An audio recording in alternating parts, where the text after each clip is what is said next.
दोस्तों, आज की कहानी में आपका स्वागत है। लेकिन कहानी शुरू करने से पहले कमेंट करके हमें ज़रूर बताएं कि आप हमारी वीडियोस कहाँ से देख रहे हैं। और हाँ, वीडियो को लाइक करना ना भूलें। मेरा नाम दिव्या है। मैं गरीब घर से थी। मेरे पिता एक मजदूर थे और मैं उनकी इकलौती बेटी। मेरे पिता गरीब ज़रूर थे, लेकिन वो मेरी हर ख्वाहिश पूरी करते थे। मैं अपने पिता के कच्चे घर में ज़रूर रहती थी, लेकिन मैं रानियों की तरह रहा करती थी। मेरी हर जिद पूरी होती थी। एक रात जब पिताजी काम से वापस घर आए तो उनका चेहरा खुशी से चमक रहा था। उनके हाथ में मिठाई का डब्बा था। उन्होंने मुझे आवाज़ दी, दिव्या बेटा, यहाँ देखो, तुम्हारे लिए क्या लेकर आया हूँ। मैं मुस्कुराते हुए उनके पास गई। ये मिठाई किस खुशी में है? तो उन्होंने कहा कि मैंने तुम्हारा रिश्ता पक्का कर दिया है अपने दोस्त के बेटे से। मैं रोते हुए कहने लगी कि मैं आपको छोड़कर नहीं जाऊंगी। बेटी, शादी तो हर लड़की की होती है और तुम्हें भी शादी करके अपने घर जाना है। वो मेरे सर पर प्यार से हाथ फेरते हुए मुझे समझाने लगे। कुछ दिनों के बाद मेरी शादी पिताजी के दोस्त के बेटे से हो गई। उसका नाम राहुल था। वो एक पढ़ा लिखा और समझदार लड़का था। उन लोगों ने हमसे दहेज भी नहीं लिया था, क्योंकि वो हमारे घर के हालात अच्छे से समझते थे। मैं गरीब ज़रूर थी, मगर मैं बहुत खूबसूरत और पढ़ी लिखी थी, इसीलिए मेरी शादी अच्छी जगह हो गई थी। राहुल के पास सब कुछ था, अपना घर, गाड़ियाँ, पैसा, दौलत, शोहरत, सब कुछ। मैंने तो ऐसा कभी अपने सपने में भी नहीं सोचा था कि मेरी शादी इतने अच्छे घर में होगी। शादी की पहली रात मैंने राहुल से कहा कि मैं गरीब घर की लड़की हूँ, मुझे इतने बड़े घर के तौर तरीके नहीं आते। तो उसने मुस्कुराते हुए जवाब दिया कि तुम्हें कुछ सीखने की ज़रूरत नहीं है। तुम्हारी ये सादगी और खूबसूरती ही मेरे लिए सब कुछ है। तुम बस मेरी बनकर रहो। मेरी शादी के 2 साल बाद ही मेरे पिता का देहांत हो गया। पिताजी की मौत का मुझे बहुत सदमा था, लेकिन इन सब में राहुल ने मेरा बहुत साथ दिया। धीरे धीरे करके वक्त गुजरता गया। राहुल मेरा आज भी वैसे ही ख्याल रखता था जैसे शादी के शुरू के दिन में। वो मेरे लिए सब कुछ करता था। मुझे ज़्यादा काम भी नहीं करना पड़ता था, क्योंकि घर में नौकर थे। राहुल मुझे अपनी पलकों पर बिठाकर रखता था। ये सब मेरे लिए सपने जैसा था। हमारी शादी को 7 साल हो चुके थे, लेकिन हम दोनों के बीच थोड़ा सा भी प्यार कम नहीं हुआ था। मुझे औलाद की कमी महसूस होती थी और मैं लोगों की बातें सुनकर रो पड़ती थी। मैं राहुल से कहती थी कि राहुल, मुझे डर लगता है। 7 साल हो गए हमारी शादी को। हमने सब डॉक्टर को दिखा दिया, लेकिन कोई फायदा नहीं है। उसने मेरे आंसू साफ किए और बोला कि तुम लोगों की बातों पर ध्यान मत दिया करो। औलाद ना होने की वजह से कहीं तुम मुझसे दूर तो नहीं हो जाओगे। राहुल, ये तुम कैसी बातें कर रही हो? जब ऊपर वाले को मंजूर होगा तो बच्चा भी हो जाएगा। मैं तुम्हें कभी नहीं छोड़ूंगा। उसने मेरा हाथ पकड़ा और मुझे समझाया। एक दिन हम दोनों बाहर से खाना खाकर आ रहे थे। बारिश हो रही थी, सड़क पूरी गीली थी और राहुल गाड़ी तेज चला रहा था। सामने से ट्रक आ रहा था। रात का टाइम था। हमारी गाड़ी उस ट्रक से जा टकराई और बहुत जोर से धमाका हुआ। मुझे शीशे टूटने की आवाज़ बहुत जोर से आई। उसके बाद मुझे कुछ याद ही नहीं रहा। जब मेरी आँख खुली तो मैंने खुद को एक अस्पताल में पाया। मुझे ऐसा लग रहा था जैसे मेरी पूरी दुनिया एक ही पल में ख़त्म हो गई हो। मेरे चारों तरफ बस अंधेरा ही अंधेरा था। मैं अपनी आंखें खोल रही थी, बंद कर रही थी, लेकिन कोई फ़र्क नहीं पड़ रहा था। मुझे कुछ भी दिखाई नहीं दे रहा था।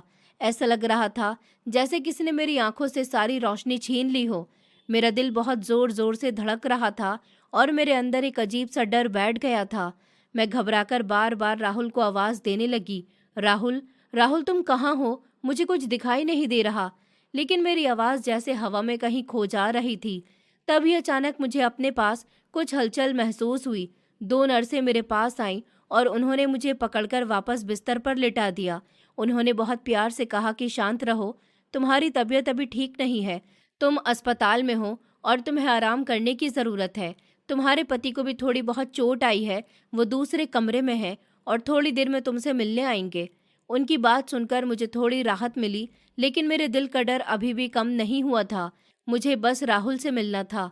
मैं उसी का इंतज़ार कर रही थी। तभी कुछ देर बाद एक डॉक्टर मेरे पास आए। उनकी आवाज़ बहुत गंभीर थी। उन्होंने धीरे से कहा कि हमें बहुत दुख के साथ ये कहना पड़ रहा है कि इस हादसे में आपकी आंखों की रोशनी चली गई है और अब शायद कभी वापस नहीं आएगी। उनकी ये बात सुनकर जैसे मेरे शरीर में जान ही नहीं रही। मैं बिल्कुल सुन पड़ गई। मुझे समझ ही नहीं आया कि मैं क्या करूं, क्या कहूं। मैं बस चुप हो गई।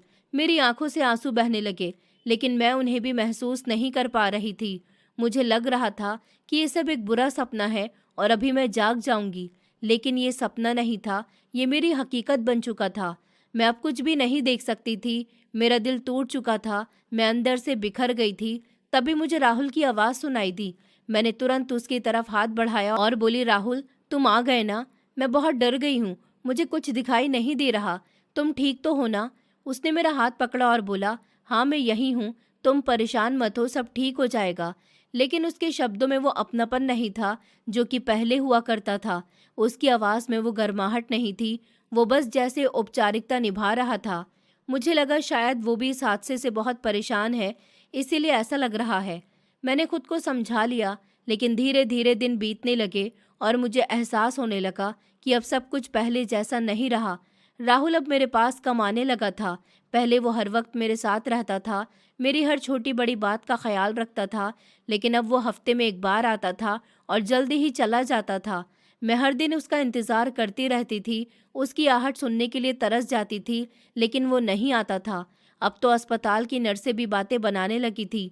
वो आपस में कहती थी कि पता नहीं ये अंधी औरत कब यहाँ से जाएगी, इसका पति भी इसे देखने नहीं आता। उनकी बातें सुनकर मेरा दिल और भी टूट जाता था। मैं चुपचाप सब सहती रहती थी। मेरे पास कहने के लिए कोई शब्द नहीं था, मेरा कोई अपना नहीं था, बस राहुल ही था, और अब वो भी मुझसे दूर होता जा रहा था। फिर एक दिन वो मेरे पास आया, मैं बहुत खुश हो गई। मुझे लगा शायद अब सब ठीक हो जाएगा, लेकिन उसकी अगली बात ने मेरी पूरी दुनिया ही खत्म कर दी। उसने मेरे हाथ में कुछ कागज़ दिए और बोला, ये लो, इस पर साइन कर दो। मैं समझ नहीं पाई। मैंने पूछा, ये क्या है? तो उसने कहा कि ये तलाक के कागज़ हैं, अब हमारा रिश्ता ख़त्म। मैं ये सुनकर जैसे ही पत्थर की हो गई, मेरे पैरों तले ज़मीन खिसक गई। मैंने रोते हुए कहा, राहुल ये तुम क्या कह रहे हो? हमने साथ जीने मरने की कसम खाई थी, हमारी शादी को इतने साल हो गए और तुम मुझे इस हालत में छोड़ रहे हो। उसने बहुत ठंडे अंदाज में कहा, मुझे तुमसे तुम्हारी खूबसूरती से प्यार था, लेकिन अब तुम एक बोझ बन गई हो और मैं बोझ नहीं उठा सकता। उसकी ये बात मेरे दिल में तीर की तरह लगी। मैं बार बार उससे कहती रही कि ऐसा मत करो, मैं तुम्हारे बिना कैसे जी पाऊंगी, लेकिन उसने मेरी एक नहीं सुनी। उसने ज़बरदस्ती मेरे हाथ से साइन करवा लिए और बिना पीछे देखे वहाँ से चला गया। उस दिन मैं पूरी तरह टूट गई थी। मेरे पास अब कोई नहीं था, मैं अकेली रह गई थी। कुछ दिन के बाद मुझे अस्पताल से छुट्टी मिल गई, लेकिन अब मैं कहाँ जाती? मेरे माँ बाप पहले ही इस दुनिया में नहीं थे और अब मेरा पति भी मुझे छोड़ चुका था। मैं बिल्कुल बेसहारा हो गई थी। मैं अस्पताल के बाहर एक कोने में बैठी हुई रो रही थी। मुझे समझ नहीं आ रहा था कि मैं कहाँ जाऊँ, क्या करूँ? तभी अचानक मुझे एक औरत की आवाज़ सुनाई दी। उसने बहुत नरमी से पूछा, क्या हुआ बहन, तुम यहाँ ऐसे क्यों बैठी हो? उसकी आवाज़ में अपनापन था। मैंने रोते हुए उसे अपनी पूरी कहानी बता दी कि कैसे मेरा एक्सीडेंट हुआ, कैसे मेरी आंखों की रोशनी चली गई और किस तरह मेरे पति ने मुझे छोड़ दिया। उसने मेरी बात ध्यान से सुनी और फिर बहुत ही प्यार से कहा कि तुम चिंता मत करो, यहाँ पास में एक आश्रम है, वहाँ एक औरत रहती है जो तुम्हारे जैसी बेसहारा औरतों को सहारा देती है। वो बहुत ही अच्छी है, उसका नाम सुनैना है। अगर तुम चाहो तो मैं तुम्हें वहाँ ले चलती हूँ। उसकी बात सुनकर मुझे थोड़ी उम्मीद जगी। मैंने उसका हाथ पकड़ लिया और धीरे से कहा कि हाँ, मुझे वहाँ ले चलो, मेरे पास अब कोई और रास्ता नहीं है। उस दिन पहली बार मुझे लगा कि शायद अभी मेरी ज़िंदगी पूरी तरह ख़त्म नहीं हुई है। शायद अभी भी कहीं ना कहीं मेरे लिए एक नई शुरुआत बाकी है। मैं अब उसी आश्रम में रहने लगी थी जहाँ उस अजनबी औरत ने मुझे लाकर छोड़ा था। उस दिन अगर वो मुझे वहाँ न ले जाती तो शायद मैं सड़क पर ही कहीं बैठी रोती रह जाती और मुझे समझ ही नहीं आता कि मुझे अपनी ज़िंदगी कैसे आगे बढ़ानी है। लेकिन उस आश्रम में कदम रखते ही जैसे मेरी टूटी हुई ज़िंदगी को एक छोटा सा सहारा मिल गया था। जब उसने मुझे सुनैना मैडम से मिलवाया तो उन्होंने बिना कुछ पूछे बस मेरे सर पर हाथ रखा और कहा कि अब तुम यहाँ सुरक्षित हो, तुम परेशान मत हो, तुम्हारे साथ जो भी हुआ वो बहुत बुरा है, लेकिन अब तुम्हें डरने की ज़रूरत नहीं है, तुम्हारे पास रहने के लिए जगह है और हम सब तुम्हारे साथ हैं। उनकी आवाज़ में इतना अपनापन था कि मैं खुद को रोक नहीं पाई और रो पड़ी। उन्होंने मुझे संभाला, मुझे एक कमरे में ले जाकर लिटा दिया और बार बार यही कहती रही कि अब सब ठीक हो जाएगा। धीरे धीरे मुझे एहसास हुआ कि वो सिर्फ बातें नहीं कर रही थी, बल्कि सच में वो हर उस औरत के लिए सहारा थी जो कहीं से टूट कर आई थी। उस आश्रम में मेरे जैसी बहुत सी औरतें थीं, कोई अपने घर वालों से ठुकराई गई थी, तो कोई अपने पति के हाथों सताई गई थी। किसी को दहेज के लिए निकाला गया था, तो कोई मजबूरी में सब छोड़कर यहाँ आई थी, और मैं भी उन्हीं में से एक थी। फर्क बस इतना था कि मैंने अपनी आंखों की रोशनी खो दी थी, और उसी के साथ जैसे मैंने अपनी पूरी दुनिया खो दी थी। लेकिन उस आश्रम में रहते हुए मुझे धीरे धीरे ये समझ आने लगा कि इंसान सिर्फ आंखों से नहीं बल्कि हिम्मत से जीता है। शुरू के कुछ दिन मेरे लिए बहुत मुश्किल थे। मुझे कुछ भी दिखाई नहीं देता था। मैं हर चीज़ के लिए किसी पर निर्भर थी। मुझे उठने बैठने चलने तक में डर लगता था। रात को तो जैसे मेरा डर और भी बढ़ जाता था, क्योंकि अंधेरा मुझे और गहरा महसूस होता था। मैं कई कई रातों तक सो नहीं पाती थी, बस चुपचाप लेटी रहती थी और अपने पुराने दिन याद करती रहती थी। राहुल की बातें याद आती थी, हमारा साथ बिताया हुआ समय याद आता था, और फिर उसका वो बेरुखा चेहरा सामने आ जाता था जब उसने मुझे तलाक के कागज़ थमाए थे। मुझे लगता था कि क्या सच में मैं इतनी बेकार हो गई थी कि किसी ने मुझे एक पल में छोड़ दिया। लेकिन फिर मैं खुद को समझाती थी कि शायद ये मेरी किस्मत थी, या शायद मुझे अब कुछ नया सीखना था। उस आश्रम की औरतें कभी कभी मेरे बारे में बातें करती थीं। उन्हें लगता था कि मेरी कहानी में कुछ और भी छुपा है। वो कहती थी कि कोई आदमी सिर्फ आंखों की रोशनी जाने पर 7 साल का रिश्ता नहीं तोड़ता, ज़रूर कोई और बात होगी। उनकी बातें सुनकर मुझे बहुत बुरा लगता था, लेकिन फिर मैंने सोचा कि हर किसी को अपनी सफाई देना ज़रूरी नहीं होता। मैंने एक दिन साफ साफ कह दिया कि मुझे किसी को कुछ साबित नहीं करना। जो सच है वो मुझे पता है, और वही काफ़ी है। इतना कहकर मैं वहाँ से चली गई, लेकिन अंदर ही अंदर मैं टूट जाती थी। मेरी आंखों से आंसू रुकते ही नहीं थे। मैं खुद को बहुत अकेला महसूस करती थी। लेकिन फिर सुनैना मैडम और राना मैडम जैसे लोग मेरे लिए हिम्मत बनकर खड़े थे। राना मैडम खास तौर पर मेरा बहुत ध्यान रखती थी। वो मुझे समय पर खाना देती थी, मेरी दवाइयों का ख्याल रखती थी, और जब भी मैं उदास होती थी तो वो मेरे पास बैठकर मुझसे बातें करती थी। एक रात में बिल्कुल नहीं सो पाई थी। मैं बस जाग रही थी और अपने मन में जाने कितनी बातें सोच रही थी।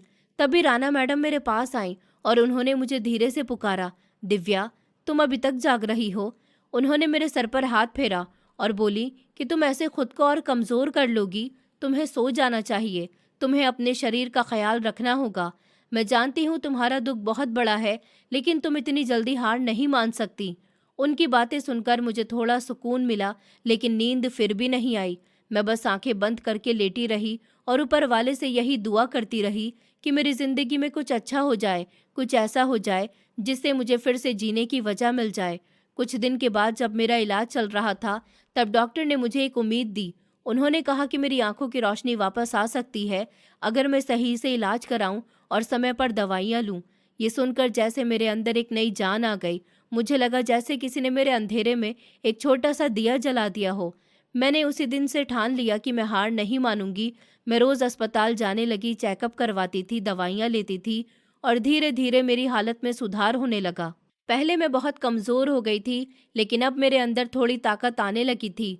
मेरा मन भी थोड़ा हल्का रहने लगा था। मैं अब पहले की तरह हर वक्त रोती नहीं थी, बल्कि थोड़ा मुस्कुराने की कोशिश करती थी। आश्रम की औरतों के साथ बातें करने लगी थी, उनकी कहानियाँ सुनती थी और अपनी भी थोड़ी थोड़ी बताती थी। मुझे एहसास हुआ कि हर इंसान के पास अपनी एक कहानी होती है, और हर कहानी में दर्द भी होता है और हिम्मत भी होती है। बस फ़र्क इतना होता है कि कौन उस दर्द से टूट जाता है और कौन उससे लड़कर आगे बढ़ता है। और मैंने तय कर लिया था कि मैं टूटने वालों में से नहीं हूँ, मैं लड़ने वालों में से हूँ। अब मैं हर दिन खुद को थोड़ा और मजबूत बनाने की कोशिश करती थी। मैं अपने आप से कहती थी कि चाहे मेरी आंखों की रोशनी पूरी तरह वापस आए या नहीं आए, लेकिन मैं अपनी ज़िंदगी को ऐसे ही अंधेरे में नहीं छोड़ सकती। मुझे आगे बढ़ना है, मुझे जीना है और अपने लिए एक नई राह बनानी है। धीरे धीरे मेरे अंदर एक आत्मविश्वास आने लगा था, और मुझे लगने लगा था कि शायद ऊपर वाले ने मेरे साथ जो किया उसमें भी कोई वजह होगी। शायद वो मुझे कुछ सिखाना चाहते थे, और अब मैं उस सीख को समझने लगी थी। मेरी ज़िंदगी पूरी तरह बदल चुकी थी, लेकिन अब मैं उस बदलाव से डर नहीं रही थी, बल्कि उसे अपनाने की कोशिश कर रही थी, और यही मेरी नई शुरुआत थी। उस रात के बाद मेरी ज़िंदगी जैसे दो हिस्सों में बँट गई थी।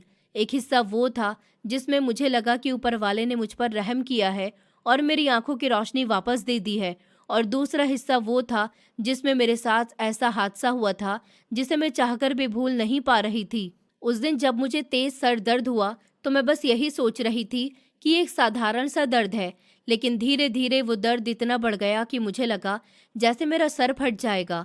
मैं डर गई थी और तुरंत चेकअप के लिए चली गई। डॉक्टर ने मुझे देखा, कुछ टेस्ट किए और फिर मुझे दवाई दी, लेकिन उसके बाद क्या हुआ मुझे कुछ याद ही नहीं। बस इतना याद है कि अचानक सब कुछ काला हो गया और मैं बेहोश हो गई।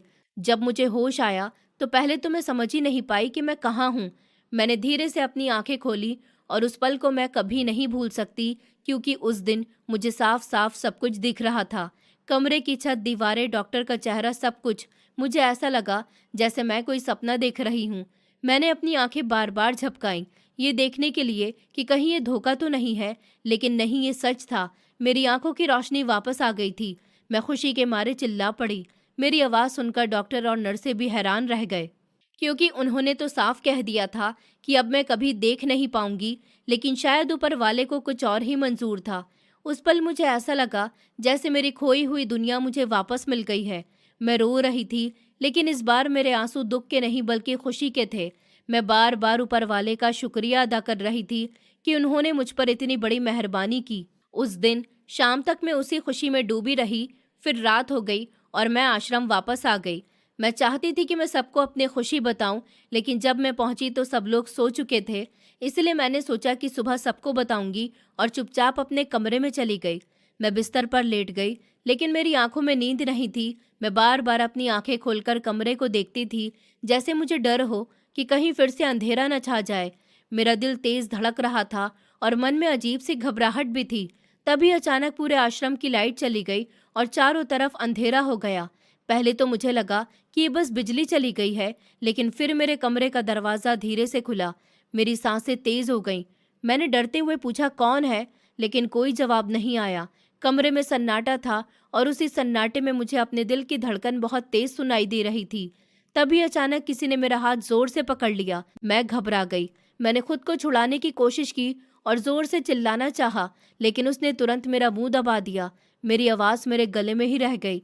मैं पूरी ताकत से उससे लड़ने की कोशिश कर रही थी, लेकिन वो मुझसे कहीं ज़्यादा ताकतवर था। उसने मुझे बिल्कुल भी मौका नहीं दिया। मैं रो रही थी, गिड़गिड़ा रही थी, उससे कह रही थी कि मुझे छोड़ दे, लेकिन उसने मेरी एक बात भी नहीं सुनी। उस वक्त मुझे ऐसा लग रहा था जैसे मैं फिर से उसी अंधेरे में धकेल दी गई हूँ जिससे मैं अभी अभी बाहर आई थी। मैं अंदर से टूट रही थी।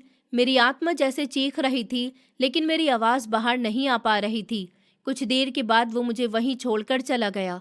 कमरे में फिर से सन्नाटा छा गया, लेकिन मेरे अंदर तूफान मचा हुआ था। मैं वहीं बैठ गई। मेरे हाथ कांप रहे थे, मेरा पूरा शरीर थरथरा रहा था। मैं खुद को संभाल नहीं पा रही थी।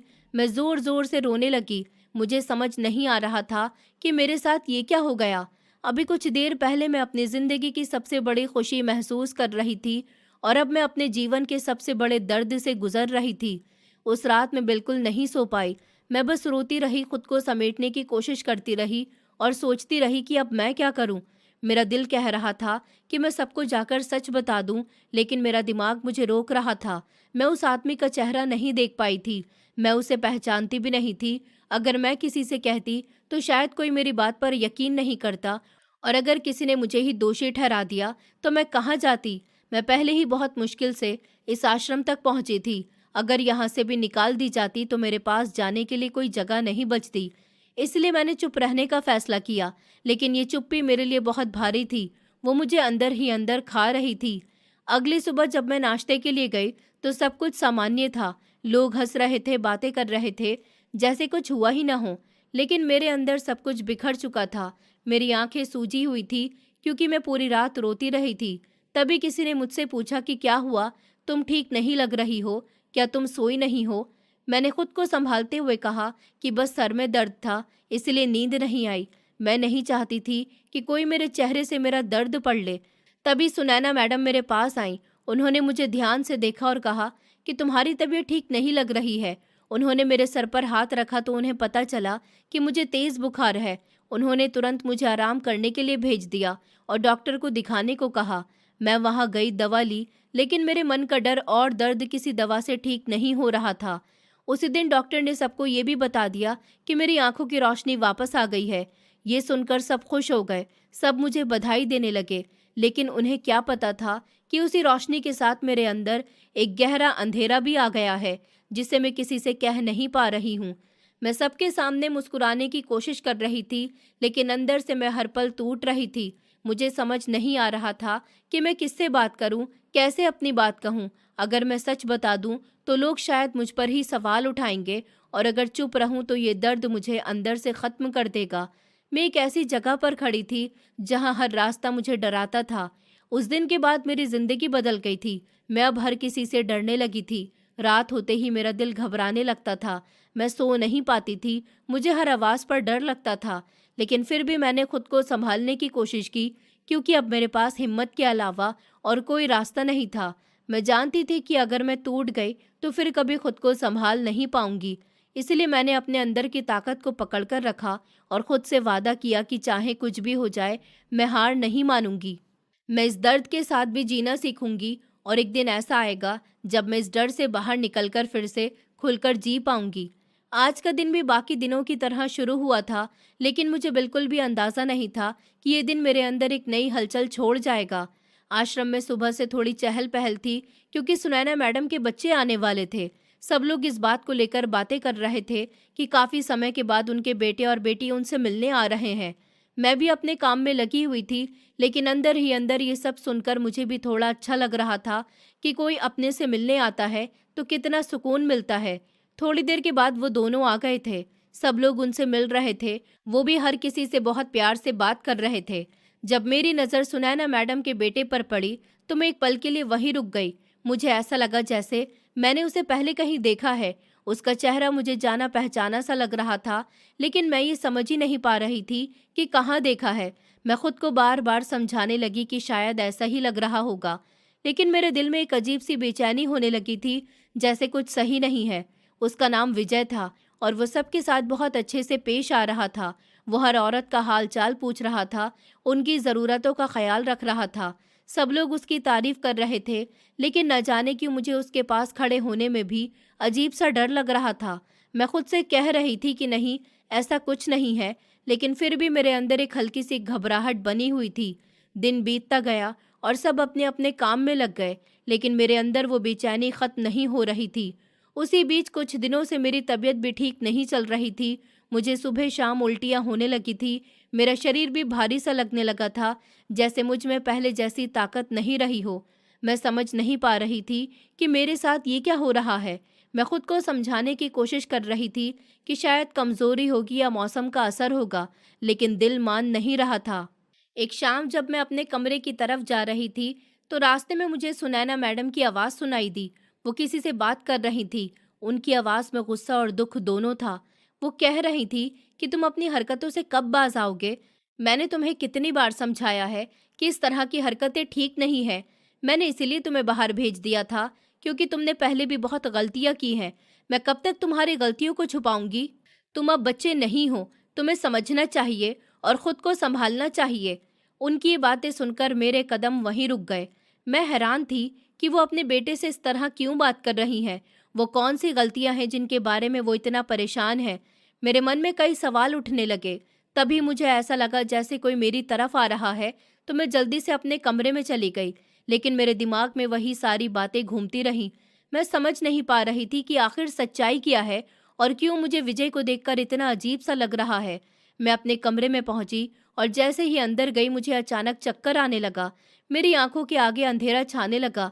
मैं संभलने की कोशिश कर रही थी, लेकिन मेरा शरीर साथ नहीं दे रहा था, और अगले ही पल मैं ज़मीन पर गिर गई।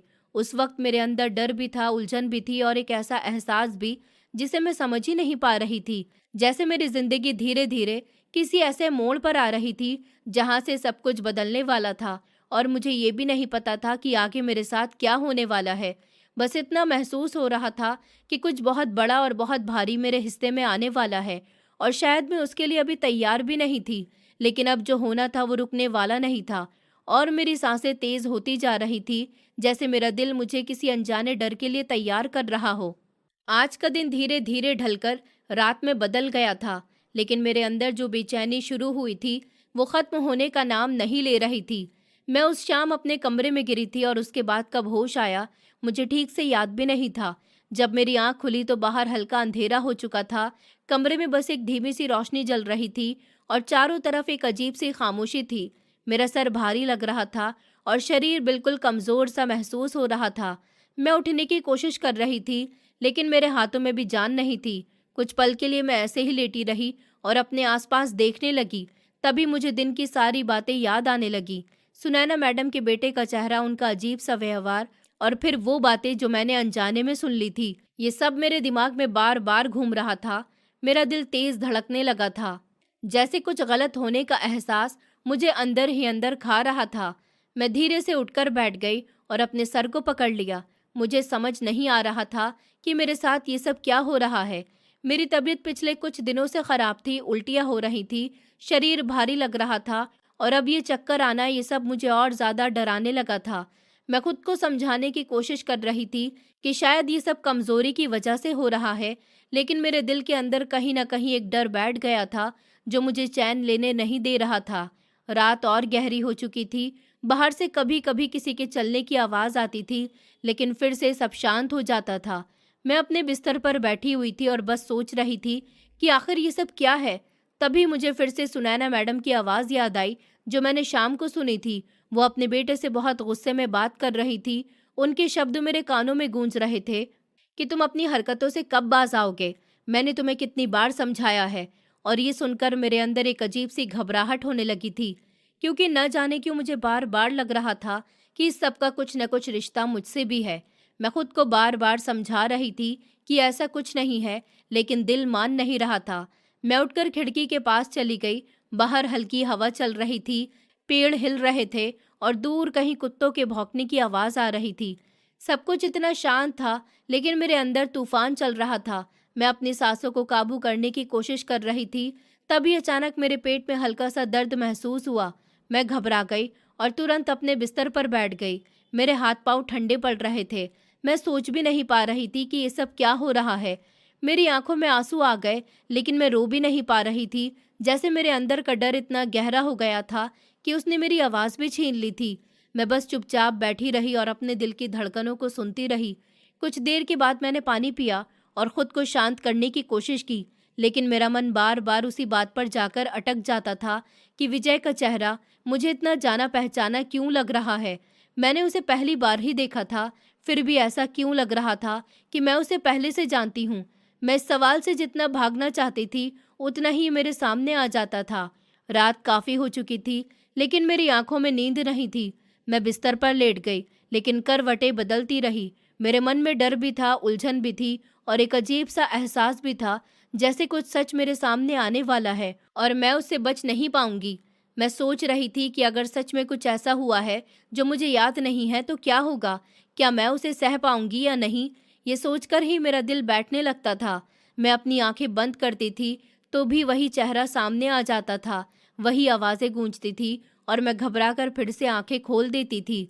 मुझे ऐसा लग रहा था जैसे मेरा अपना ही दिमाग मेरे खिलाफ हो गया है, जो मुझे चैन से जीने नहीं दे रहा था। धीरे धीरे रात और गहरी होती जा रही थी और मैं उसी अंधेरे में अपने डर के साथ अकेली बैठी थी। मुझे किसी से बात करने का मन कर रहा था, लेकिन मैं किसी को कुछ बता भी नहीं पा रही थी, क्योंकि मुझे खुद ही समझ नहीं आ रहा था कि मैं क्या महसूस कर रही हूँ। बस इतना समझ आ रहा था कि कुछ ठीक नहीं है और जो भी है वो बहुत बड़ा है। मैं बार बार अपने दिल को समझा रही थी कि सब ठीक हो जाएगा, लेकिन अंदर से एक आवाज़ आ रही थी कि अब कुछ भी पहले जैसा नहीं रहेगा, और यही बात मुझे सबसे ज़्यादा डरा रही थी। मैं धीरे से अपनी चादर में सिमट गई और अपने आंसू रोकने की कोशिश करती रही, लेकिन वो अपने आप बहते जा रहे थे। उस रात मैंने शायद ही एक पल भी सुकून से गुजारा हो। हर मिनट मेरे लिए भारी था, हर सोच मुझे और कमज़ोर कर रही थी और मैं बस यही चाह रही थी कि किसी तरह सुबह हो जाए, ताकि शायद इस अंधेरे के साथ मेरा ये डर भी थोड़ा कम हो जाए। लेकिन उस रात ने मुझे ये एहसास करा दिया था कि कुछ डर ऐसे होते हैं जो रोशनी में भी ख़त्म नहीं होते, और शायद मेरा डर भी अब ऐसा ही बनने वाला था, जो हर वक्त मेरे साथ रहेगा, चाहे दिन हो या रात। और मैं उस सच्चाई के करीब जा रही थी जिससे मैं खुद भी डर रही थी, लेकिन अब पीछे लौटना मेरे बस में नहीं था। और यही सोचते सोचते मेरी आंखें धीरे धीरे बंद हो गईं, लेकिन नींद फिर भी पूरी तरह से नहीं आई, क्योंकि मेरे अंदर का डर अभी भी जाग रहा था और शायद अब वो मुझे इतनी आसानी से चैन लेने नहीं देने वाला था। मेरी तबीयत कई दिनों से ठीक नहीं चल रही थी। मुझे बार बार उल्टियाँ हो रही थी, शरीर कमज़ोर लग रहा था और उस दिन तो हालत और भी ज़्यादा ख़राब थी। मुझे चक्कर आ रहे थे और मैं ठीक से खड़ी भी नहीं हो पा रही थी। मैं अपने कमरे में थी और उठकर पानी लेने की कोशिश कर रही थी। तभी अचानक मेरी आंखों के आगे अंधेरा छा गया और मैं ज़मीन पर गिर गई। उसके बाद मुझे कुछ याद ही नहीं कि क्या हुआ। जब मेरी आंख खुली तो मैंने खुद को लोगों से घिरा हुआ पाया। आश्रम की कुछ औरतें मेरे पास खड़ी थी। कोई मेरा नाम लेकर बुला रहा था, कोई मुझे उठाने की कोशिश कर रहा था। तभी किसी ने सुनैना मैडम को बुलाया। वो जल्दी से आई और उन्होंने मेरा माथा छूकर देखा तो मैं तेज़ बुखार में जल रही थी। उन्होंने तुरंत सबको कहा कि मुझे अस्पताल ले जाना होगा। मेरी हालत देखकर वो भी घबरा गई थी। मुझे सहारा देकर उठाया गया और जल्दी से गाड़ी में बैठाकर अस्पताल ले जाया गया। रास्ते भर मेरा सर भारी था और मुझे कुछ समझ नहीं आ रहा था। मैं बस आधी बेहोशी में थी। अस्पताल पहुंचते ही डॉक्टर ने मुझे तुरंत अंदर ले लिया। मुझे बेड पर लिटाया गया और जल्दी जल्दी कुछ जांच शुरू हो गई। डॉक्टर ने मुझे ड्रिप लगाई, इंजेक्शन दिया और फिर कुछ समय के बाद धीरे धीरे मुझे होश आने लगा। मेरी आंख खुली तो मैंने सफ़ेद दीवारें देखी और पास खड़ी नर्स को देखा। मुझे समझ आ गया कि मैं अस्पताल में हूँ।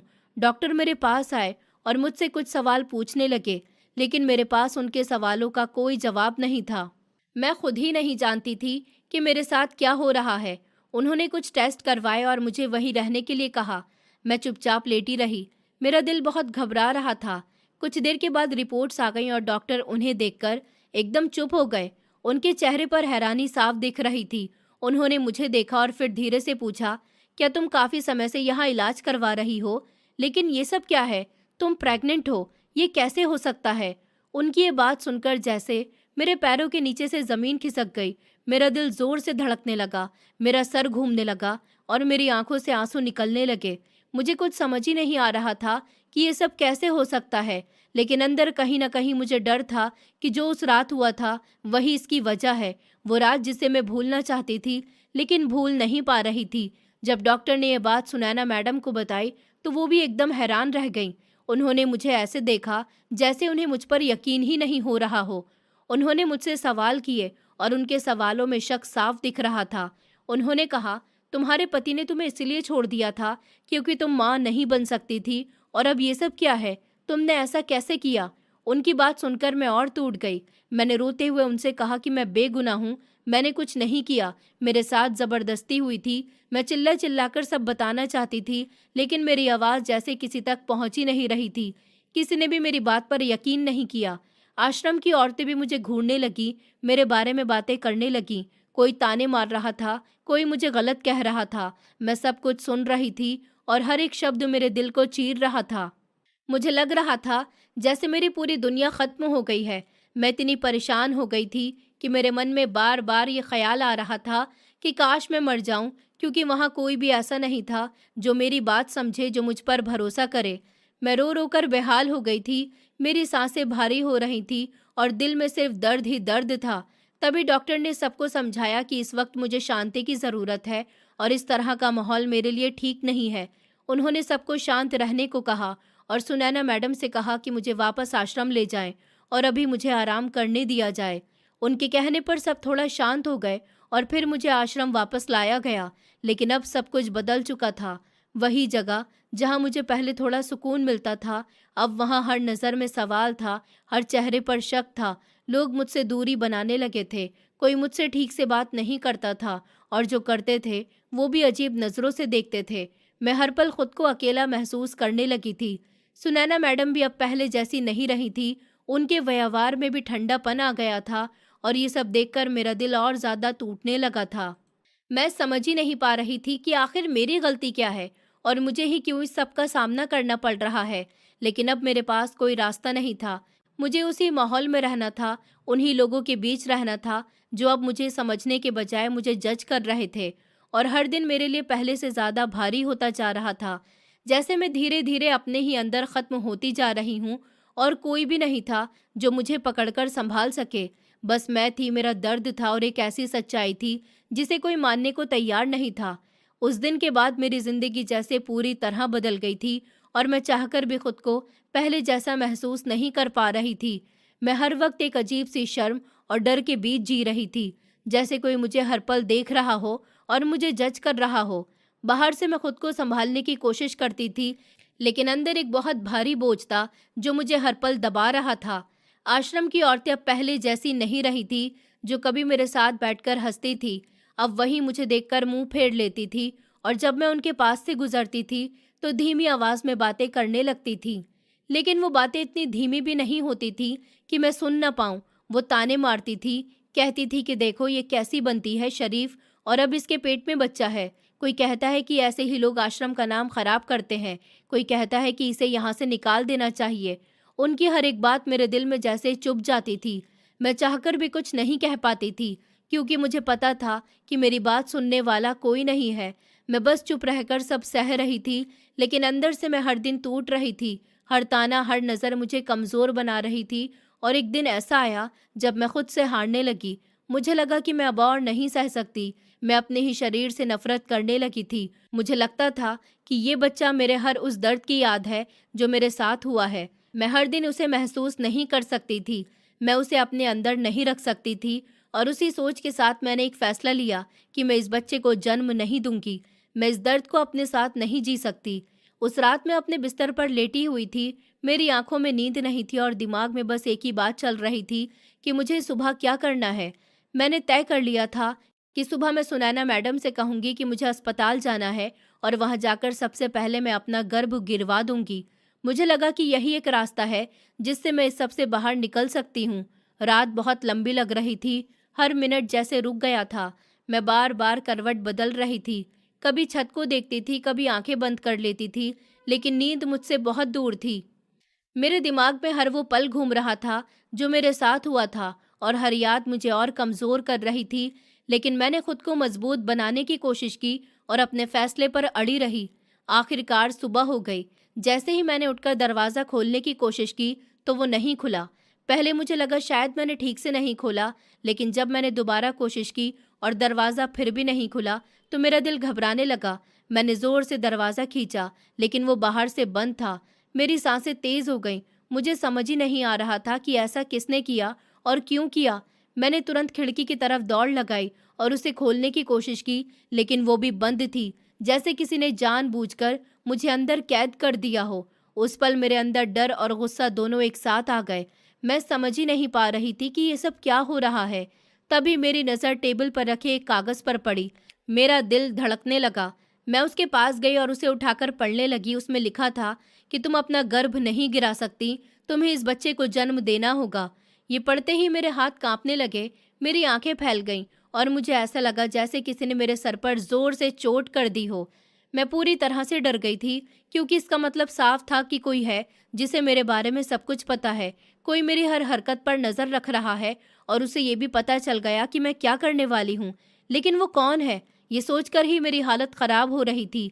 मैं कमरे में इधर उधर देखने लगी, जैसे वो इंसान कहीं यहीं छुपा हो, लेकिन वहाँ कोई नहीं था, बस मैं थी और मेरी घबराहट थी। तभी अचानक दरवाजे पर दस्तक हुई। मेरी सांसें जैसे रुक गईं। मैंने कुछ पल खुद को संभाला और फिर धीरे से पूछा, कौन है बाहर? बाहर से आवाज़ आई कि मैं हूँ सुनैना मैडम, दरवाज़ा खोलो। उन्होंने जैसे ही दरवाज़ा खोला, मैं बाहर आई तो उन्होंने मुझे देखा और कहा, जल्दी से तैयार हो जाओ, हमें अस्पताल जाना है चेकअप के लिए, और नाश्ता भी कर लो। मैं कुछ कहना चाहती थी, लेकिन मेरे शब्द जैसे कहीं खो गए थे। मैं चुपचाप उनके साथ चलने लगी। तभी मैंने देखा कि कुछ औरतें वहाँ खड़ी थी और वो सुनैना मैडम से कह रही थी कि हम इस लड़की के साथ नहीं रह सकते, आप या तो इसे यहाँ रखिए या फिर हमें। उनकी आवाज़ में गुस्सा और नफरत साफ झलक रही थी। वो मेरे बारे में गलत बातें कर रही थी, मुझे बदनाम कर रही थी, और मैं बस चुप खड़ी सब सुन रही थी।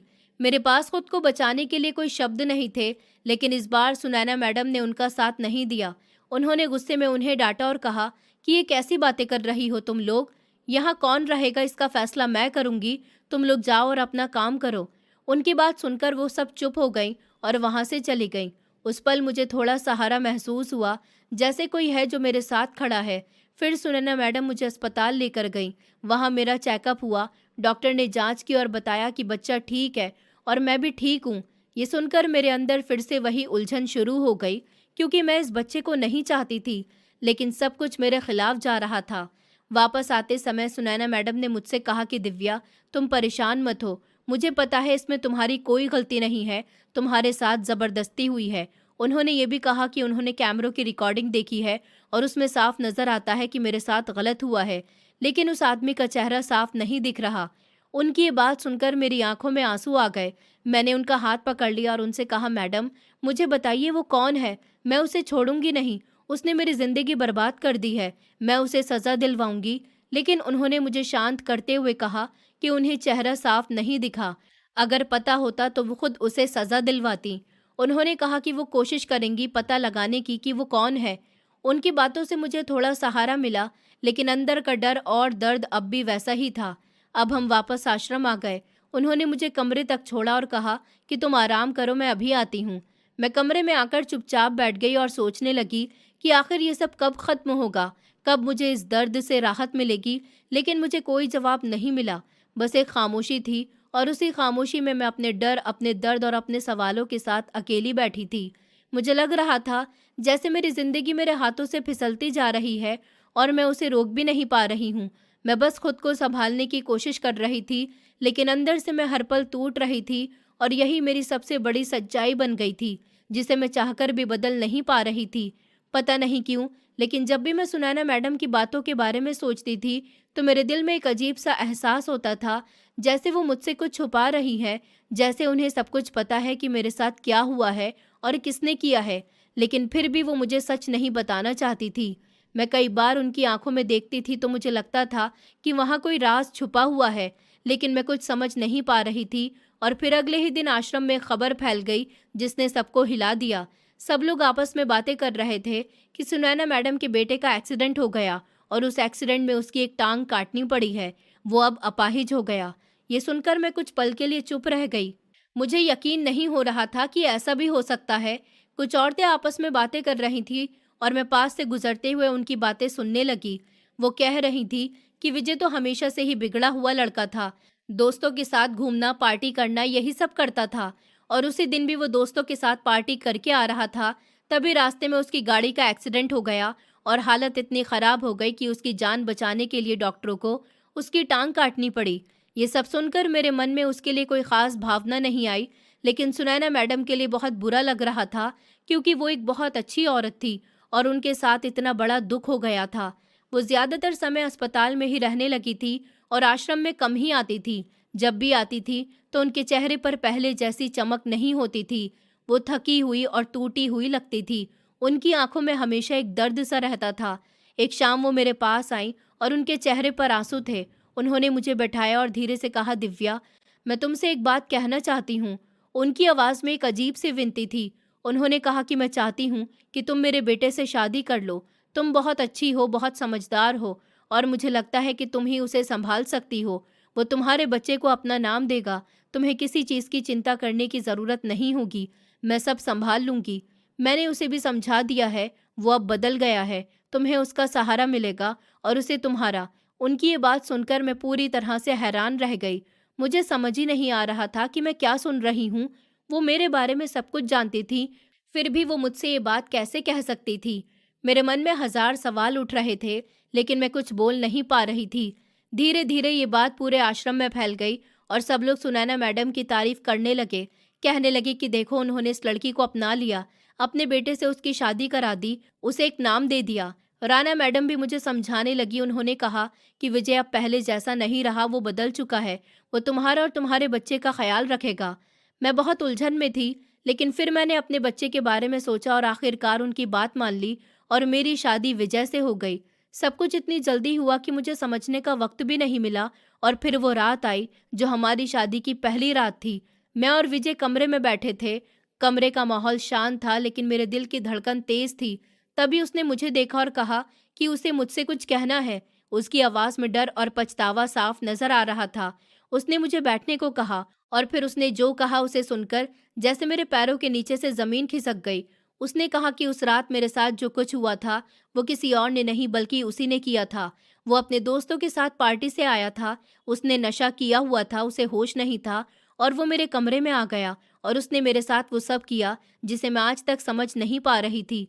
उसने कहा कि वो नहीं चाहता था कि मुझे कभी इसका पता चले, लेकिन जो हुआ इसके बाद उसे अपने हर काम का पछतावा होने लगा। उसने कहा कि शायद ऊपर वाले ने उसे उसी की सज़ा दी है, इसलिए उसका एक्सीडेंट हुआ और उसकी एक टांग चली गई। उसने ये भी बताया कि उसकी माँ को भी सब पता चल गया था। उन्होंने सीसीटीवी कैमरा देखा था और उसे बहुत डांटा था। उसने उनसे वादा भी किया था कि वो अब ऐसा कुछ नहीं करेगा, लेकिन वो खुद को रोक नहीं पाया और फिर उस एक्सीडेंट ने उसकी ज़िंदगी बदल दी। उसने रोते हुए कहा कि वो मुझसे माफ़ी मांगना चाहता है। उसने मेरे सामने सर झुका लिया और मेरे पैरों में गिर गया। वो रो रहा था, बार-बार मुझसे माफ़िया मांग रहा था, कह रहा था कि वो अब बदल चुका है और वो मेरी पूरी ज़िंदगी, मेरी और मेरे बच्चे की ज़िम्मेदारी लेना चाहता है। उसकी हालत देखकर मैं खुद भी अंदर से हिल गई थी। मेरे सामने वो इंसान था जिसने मेरी ज़िंदगी बर्बाद कर दी थी और आज वही मेरे सामने रो रहा था, माफ़ी मांग रहा था। मैं समझ ही नहीं पा रही थी कि मैं क्या करूँ? मेरे अंदर गुस्सा भी था, दर्द भी था, लेकिन एक अजीब-सी थकान भी थी। मैं बहुत कुछ सोच चुकी थी, बहुत कुछ झेल चुकी थी और शायद अब मेरे पास लड़ने की ताकत नहीं बची थी। उसने मुझसे वादा किया कि वो अब मुझे कभी दुख नहीं देगा। वो मेरा ख़्याल रखेगा और मेरे बच्चे को अपना नाम देगा। मैं कुछ देर तक चुप रही और फिर न जाने क्यों, मैंने उसे माफ़ कर दिया। शायद ये मेरी मजबूरी थी या मेरी थकान, लेकिन उस पल मैंने उसे माफ़ कर दिया और मेरी ज़िंदगी एक नए मोड़ पर आकर खड़ी हो गई, जहाँ से सब कुछ बदलने वाला था। लेकिन इस बार मैं खुद को समझा चुकी थी कि अब जो भी होगा मुझे उसी के साथ जीना है, क्योंकि अब मेरे पास कोई और रास्ता नहीं था। उस दिन जब सब सच सामने आ गया था और मेरे दिल में जो तूफान था वो धीरे-धीरे शांत होने लगा था, तभी सुनैना मैडम मेरे पास आईं। उनकी आंखों में आंसू थे और उनके चेहरे पर भी पछतावा साफ नजर आ रहा था। वो मेरे सामने खड़ी होकर रोने लगी और बोली, बेटी, मुझे माफ़ कर दो। मैं भी तुम्हारी गुनहगार हूँ। मैंने अपने ही बेटे की गलती को छुपाया। मैंने तुम्हें इंसाफ नहीं दिलाया। मैं चाहती तो उसी दिन सच सबके सामने ला सकती थी, लेकिन मैंने ऐसा नहीं किया। शायद उसी की सज़ा मुझे और मेरे बेटे को मिली है। ये सब कहते-कहते वो मेरे सामने हाथ जोड़कर खड़ी हो गईं। वो मुझसे बड़ी थीं, उम्र में भी और रिश्ते में भी, लेकिन उस वक़्त वो एक माँ नहीं बल्कि एक ऐसी औरत लग रही थी, जो अपने किए पर टूट चुकी हो। मैं उन्हें इस हालत में देखकर खुद को रोक नहीं पाई। मैंने उन्हें तुरंत उठाया और कहा कि आप ऐसा मत कीजिए, आप मुझसे माफ़ी मत माँगिए। जो होना था वो हो गया, अब हम उसे बदल नहीं सकते। मैंने उन्हें कहा कि मैंने आपको माफ़ कर दिया, क्योंकि मैं और नफ़रत लेकर नहीं जी सकती थी। मेरे अंदर अब और दर्द सहने की ताकत नहीं थी। उस दिन के बाद मेरी ज़िंदगी धीरे-धीरे बदलने लगी। विजय का व्यवहार मेरे साथ पूरी तरह से बदल गया। वो पहले जैसा बिल्कुल भी नहीं रहा था। अब वो हर वक़्त मेरा ख़्याल रखता था, मेरी छोटी-छोटी ज़रूरतों का ध्यान रखता था, मुझे कभी अकेला महसूस नहीं होने देता था। उसकी आँखों में अब सच में पछतावा और प्यार दोनों दिखता था। और शायद यही वजह थी कि मैं भी उसके साथ धीरे-धीरे सहज होने लगी थी। मैं भी उसका ख़्याल रखने लगी, उसकी हर ज़रूरत का ध्यान रखने लगी। सुनैना मैडम भी अब मुझे अपनी बेटी की तरह रखने लगी थी। वो मेरे लिए खुद खाना बनाती थी, मेरे सर पर हाथ फेरती थी और हर वक़्त ये कोशिश करती थी कि मुझे कभी भी ये महसूस न हो कि मैं इस घर में पराई हूँ। मेरी ज़िंदगी जो पहले सिर्फ़ दर्द और डर से भरी थी, अब उसमें थोड़ा सुकून आने लगा था। मैं आज भी उस रात को भूल नहीं पाई हूँ, जो मेरे साथ हुआ था। वो मेरे दिल के किसी कोने में आज भी ज़िंदा है, लेकिन अब मैंने उसे एक बुरा सपना मान लिया है, क्योंकि अगर मैं उसे हर दिन याद करती, तो शायद मैं कभी आगे नहीं बढ़ पाती। विजय अब मेरी हर बात मानता है। मैं जो कहती हूँ वो बिना सोचे समझे मेरे लिए कर देता है। कभी-कभी वो खुद कहता है कि दिव्या, अगर उस दिन मेरा एक्सीडेंट नहीं हुआ होता, अगर मेरी एक टाँग नहीं कटी होती, तो शायद मैं कभी नहीं बदलता और शायद कभी तुमसे भी नहीं मिलता। मुझे कभी ये एहसास ही नहीं होता कि तुम कितनी अच्छी हो। वो जब ये बात कहता है तो उसकी आंखों में सच्चाई नजर आती है और मुझे लगता है कि शायद जिंदगी ने उसे सही समय पर उसकी गलती का एहसास करा दिया। मैंने भी उससे कहा कि मैं भी तुम्हारे साथ बहुत खुश हूँ और सच यही था, क्योंकि अब मैं सच में अपने दिल से उसके साथ रह रही थी। कुछ समय के बाद हमारी एक बेटी हुई और उस दिन मेरी जिंदगी जैसे पूरी हो गई। विजय हमारी बेटी से बहुत प्यार करता था। वो उसे अपनी जान से ज्यादा चाहता था। उसे गोद में उठाकर घंटों खेलता रहता था। उसकी हर मुस्कान पर खुश हो जाता था और उसे देखकर मुझे लगता था कि शायद अब हमारी जिंदगी सच में बदल चुकी है। मैं अपनी बेटी को देखकर ये सोचती थी कि मैं उसे एक ऐसी जिंदगी दूंगी जहां उसे कभी वो दर्द ना सहना पड़े जो मैंने सहा है। अब मैं अपने छोटे से परिवार के साथ खुश थी। मेरे पास एक घर था, एक पति था जो अब मुझसे सच्चा प्यार करता था, एक माँ जैसी सास थी जो मेरा ख्याल रखती थी और एक प्यारी सी बेटी थी जिसने मेरी जिंदगी में नई रोशनी भर दी थी। मैंने अपने बीते हुए कल को पीछे छोड़ दिया था और अब मैं अपने आज में जी रही थी और शायद यही जिंदगी का सबसे बड़ा सच है कि चाहे कितना भी अंधेरा क्यों ना हो, अगर हम चाहें तो एक नई शुरुआत कर सकते हैं। और मैंने भी वही किया। अब मैं खुश थी, सच में बहुत खुश, और अपने परिवार के साथ हर दिन एक नई उम्मीद के साथ जी रही थी। दोस्तों, उम्मीद करती हूँ आपको हमारी कहानी पसंद आई होगी। कहानी पसंद आई है तो वीडियो को लाइक करें, चैनल पर नए हैं तो चैनल को सब्सक्राइब करें, और हाँ, नोटिफिकेशन बेल को ज़रूर दबाएं ताकि अगली अपडेट सबसे पहले आपको मिले।